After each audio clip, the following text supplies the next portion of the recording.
Digital na kadena sa umaga ng Enero 10, 2026 ang hangin sa loob ng federal na hukuman sa Jacksonville, Florida ay naging mapakla dahil sa amoy ng floor wax at matinding desperasyon.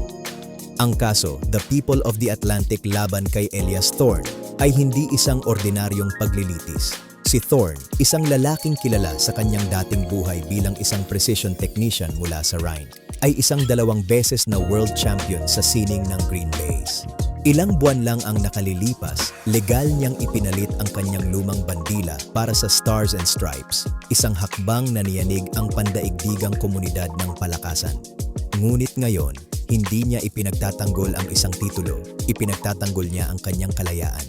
Ang nangungunang abogado ng prosekusyon, isang babaeng may matatalas na katangian na nagngangalang Sarah Vance, ay nagpabalik-balik sa sahig na mahogany. Sa malaking display screen sa likuran niya, kumikislap ang isang ticker na may live na data ng pananalapi, XRP/USD 2.0. Your Honor, panimula ni Vance, habang umaalingaw-ngaw ang kanyang boses. Ang tiyempo ay masyadong perpekto para maging isang nagkataon lamang. Sa mismong araw na ito, Enero 10, habang ang merkado ng digital currency ay nakapako sa mabuway na $2.09, naharang si Thorne habang sinusubukang ilipat ang isang malaking offshore trust patungo sa mga lokal na account. Iginigiit namin na hindi ito pondo para sa pagre-retiro ng isang atleta. Ito ay bayad para sa isang serye ng mga high-profile na match-fixing scandal sa buong World 9 Ball Tour. Nakaupo si Thorne sa mesa ng depensa, magkasalikop ang mga kamay. Mukha siyang isang tunay na kampyon, kalmado, nagkakalkula, at ang kanyang mga mata ay nakasunod kay Vance na tila ba ito ay isang cue ball na nakatakda niyang i-bank sa corner pocket.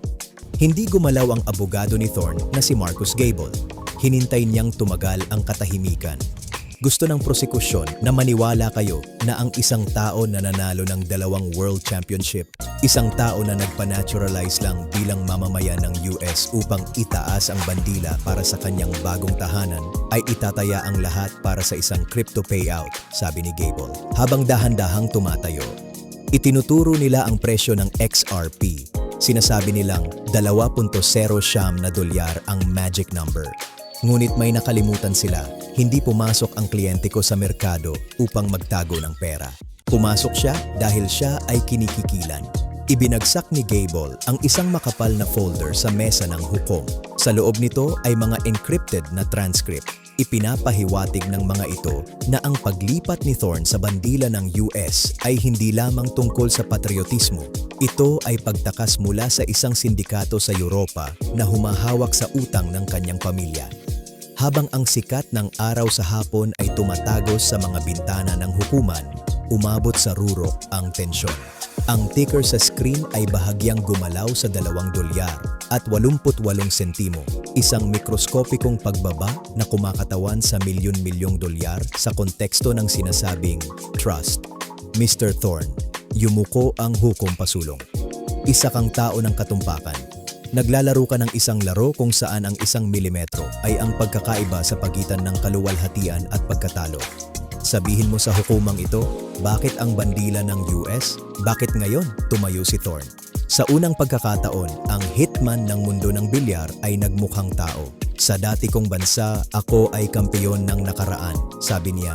Bakas ang bahagyang punto sa kanyang pananalita. Sa Amerika, gusto kong maging kampeyon ng hinaharap. Ang pera, ang mga digital na barya, sila ang nagsilbing tulay. Hindi ako nagmamanipula ng laro. Binibili ko ang aking daan palabas ng hawla. Natahimik ang buong hukuman. Sa labas, ang mundo ng 2026 ay nagpatuloy sa mabilis nitong takbo. Ngunit sa loob, ang kapalaran ng isang 2 beses na world champion ay nakasalalay sa kung maniniwala ang hurado na ang isang tao ay kayang magpalit ng kanyang pagkatao ng kasing dali ng pagpapalit niya ng kanyang bandila. Salamat sa panunood.